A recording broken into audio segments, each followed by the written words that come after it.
Hi everyone, again a quick introduction. As you know, the LCS is holding media days for the teams that are going to Worlds, and this is a press conference held for FlyQuest, where the CEO was present, Tricia Sugita, head coach David Lim, general manager Nick Phan, and assistant coach Curry. We could all ask them questions being the press, and yeah, I hope you enjoy this press conference.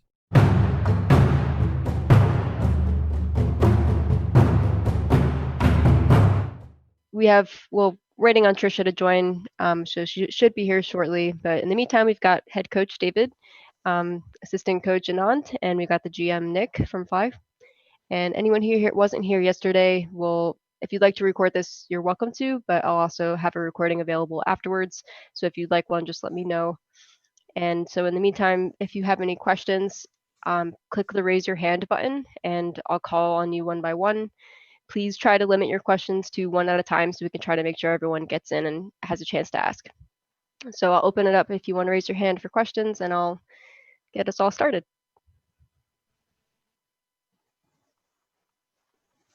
Okay, got a question from Yinsu. Go ahead, Yinsu. Hey guys, hey David, good to see you. My question is, as the squad, as a roster, you have a few players who are slightly on the older side by sort of League of Legends norm.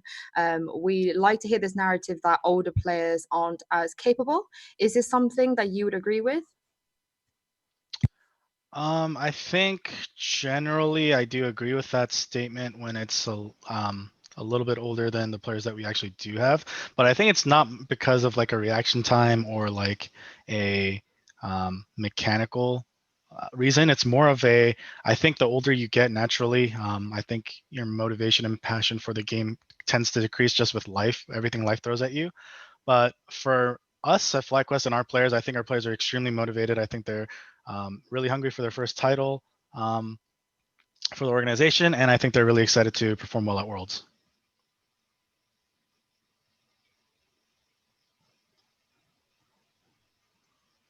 Thanks, Yinsu. Thanks, David. I think we just had Tricia join. Hey, Tricia. All right, we'll take the next question from Dustin. Go ahead, Dustin. Oh, hey guys, can you hear me? Yeah. All right, great.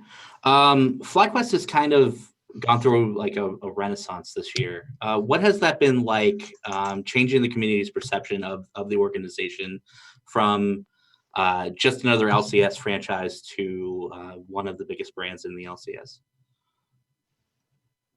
I actually like Tricia to answer that first.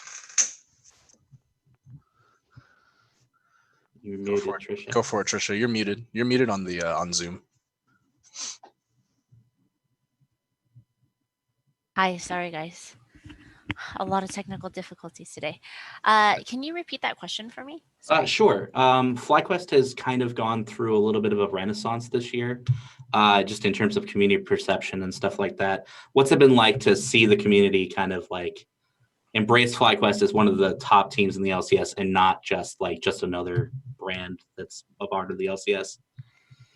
Yeah, quite candidly, we were dubbed Team Snickers, a really cringe-worthy brand previously, and we've put in so much effort to make sure that everybody understands what FlyQuest is about. So our vision is showcase greatness, and that is the belief that we think that greatness already exists within everyone, and we want to help people find and showcase it. That's why we did our Go Green initiative this year, which is about saving the planet, and you see that follow through with our campaigns Tree Quest, where we planted 10,000 trees, and also Sea Quest, where we recently became champions of the reef, where we're donating over $10,000 to the Coral Reef Alliance. And when we win this Sunday, we'll donate $10,000 more. So it means everything for us. I mean, we really work really hard here. We're a small team of 8 people here at FlyQuest, and we've done, I think, everything to make sure that we have a North Star, we have that vision, and we've stayed true. And it's just really, we're just really grateful to see that people have stood behind that.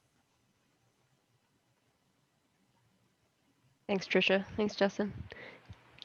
Okay. All right, we got the next question from Adele. Go ahead, Adele. So this question is going to be to David Lim and Anand Agarwal. I think it's Curry and D Lim. So this is mostly about finding the balance within the lineup on a coaching standpoint between having like a good mid jungle and a good mid support as well. So what were the challenges in having that? For me, I think at the start there were some challenges with what part of what roles needed to play the playmaking side, what roles needed to play a little bit more to sacrifice. But I think our players have a lot of veterancy and a lot of chemistry, so there wasn't actually that much challenge involved at all. I think our players naturally fit in really well together, and it honestly made, I think, my job a lot easier. And I think it's really showing in their play recently. I think they play together really well, and it kind of shows how we get our advantages.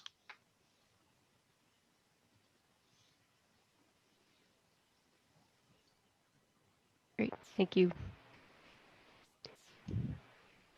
Okay, next question from Tom.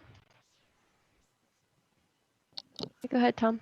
Yeah, hi. My question is for Tricia, and it's a bit expanding on the question that Dustin asked earlier, because FlyQuest did a really good job at rebranding itself, or rather establishing its brand in NA. But I think it's fair to say that internationally, when I talk to people here in EU, for example, that FlyQuest is not as known as teams like Cloud9, TSM, and Team Liquid. So, with Worlds in mind, how does FlyQuest seek to use that opportunity to establish its brand internationally? Great question. So first of all, just to kind of go back to the last question, again, we're very proud of what we accomplished this year, but in no way are we starting. We're not chilling.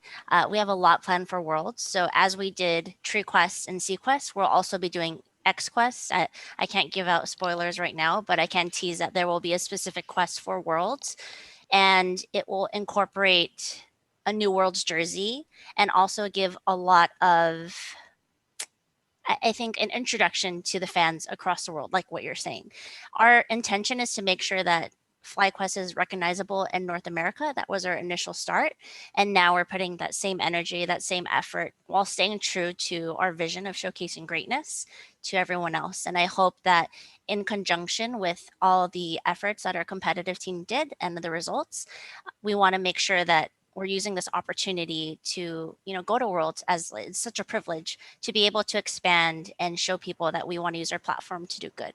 So I'm very excited, and I think that a lot of the brand will stand out because, we're not just known as so-and-so team. We have a very well-positioned brand. And again, it all ties back to doing good in the world.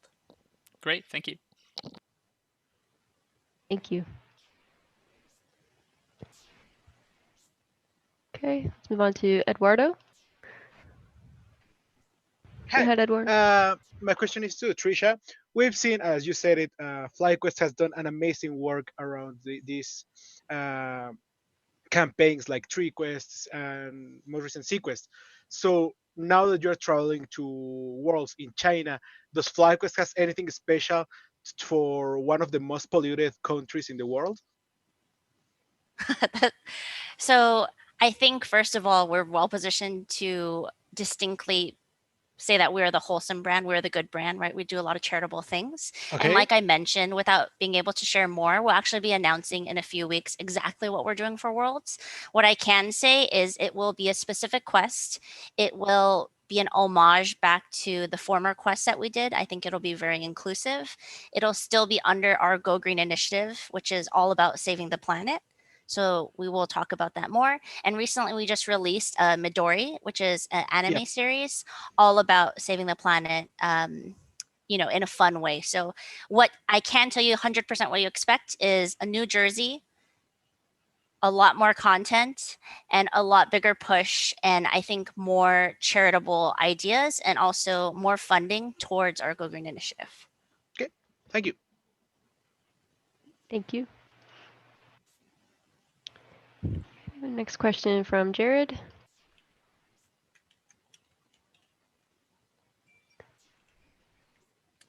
Go ahead, Jared. Hi, I just had a question for Delim and Curry. So you guys, obviously, the roster has not been to Worlds before, but 4 of the 5 players have. What sort of experience have you guys been working with from their perspective on their previous experiences in competition? From like Turtle and Santorin from playing on TSM, and then Power of Evil and Ignar from playing on Misfits. Curry, you can answer this one. I think we just have a lot of, like you said, we just have a lot of veteran presence. Them having been to Worlds before just gives us, I think they just have a lot of perspective on like how important it is, how important each regular season game is, how important each playoff game is. And I think all 4 of them, I mean, even Colin included, even though he hasn't been to Worlds, they all just have like very cool heads when it comes to taking things game by game and also preparing for like the playoff series. And I think kind of when you have those veteran players, the playoff series is usually where they really shine because they're just very good at like resetting game to game, coming in with like a strong plan and not like kind of getting fatigued over the like long series. And one of the things we've seen is just like we've won all our game 5s in all our series this year, and I think a lot of that has just come down to the fact that like those players are such veteran players and they really don't let the pressure get to them. Once you've played on kind of that world stage, the pressure of playing in a game 5 in your own region can't really compare. So we've never really felt too much of the pressure, and we never really let it get to us. I think that's like a huge reason for why we've been able to like qualify for Worlds, and another reason why I think we're also going to do really well when we get there. Thank you. Thank you. Got a question coming from Parks. Go ahead, Parks. Thanks. Hey, y'all. I guess I will ask this to Nick. It's kind of similar to what a lot of people have been talking about. But I think the LCS is a lot stronger when we have more brands. And obviously, FlyQuest has done very well with that this year.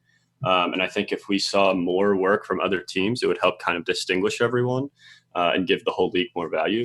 What would your hope be for other teams kind of creating that in the future? And what were kind of some of the things that you had to learn that were maybe more difficult or really important for you guys that helped it work out?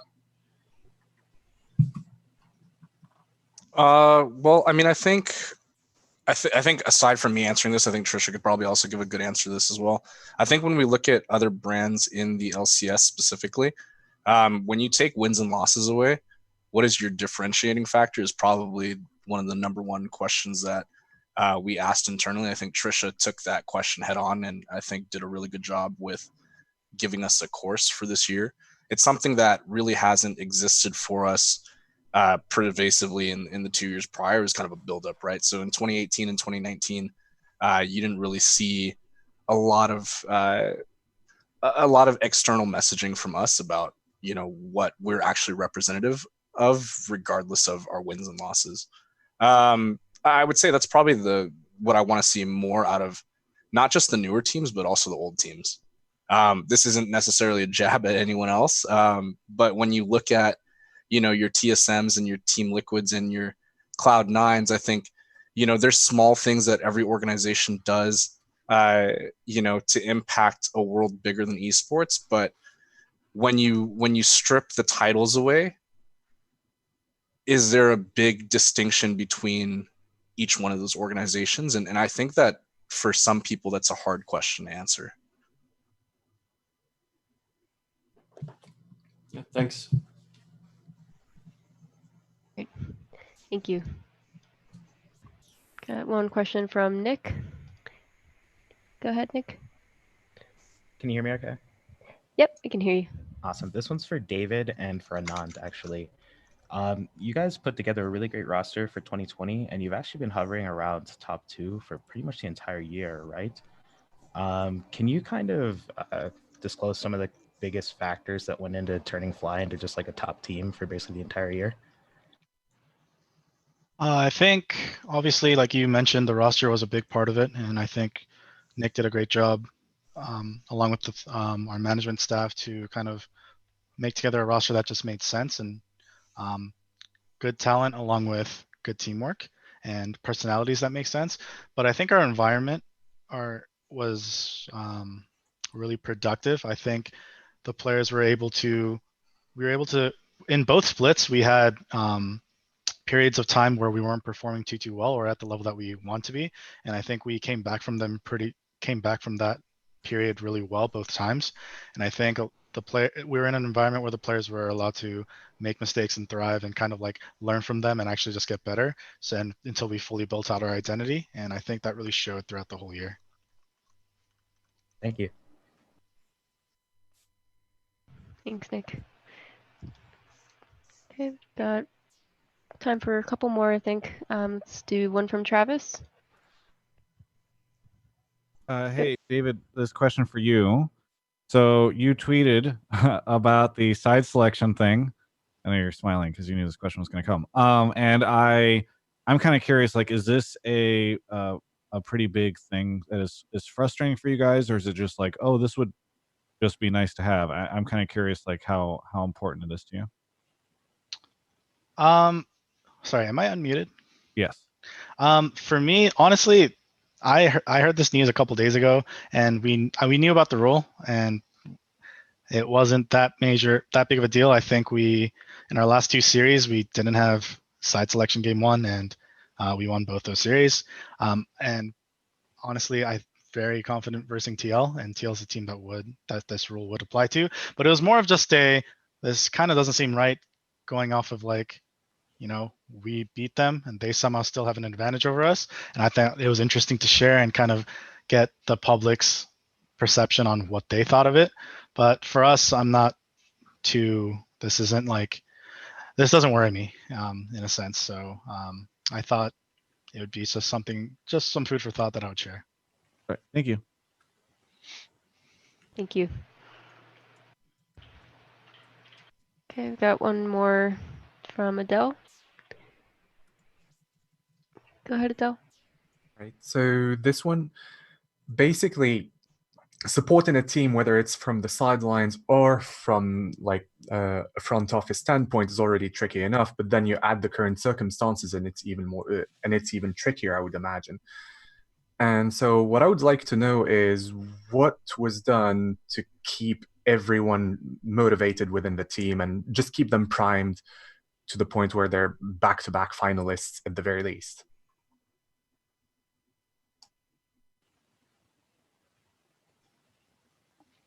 Yeah, coaches. I think coaches, you guys start on that. Yeah, Curry, you can answer this one. I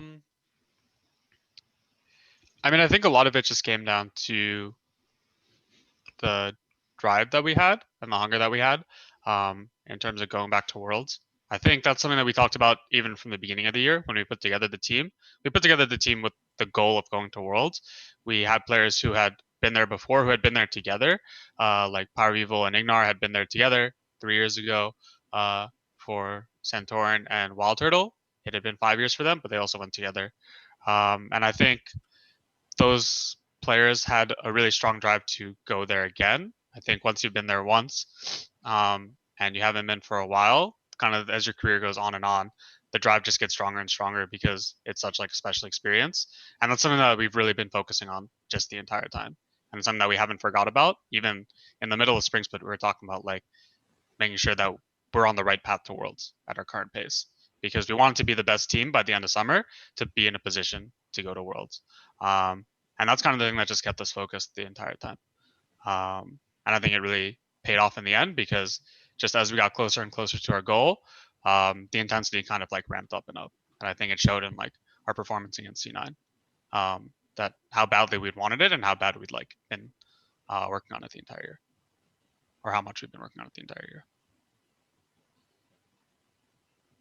Thank you. Thank you. Okay. Looks like if there's no other questions, I think we can wrap it up. Thank you guys so much for your time. I really appreciate it.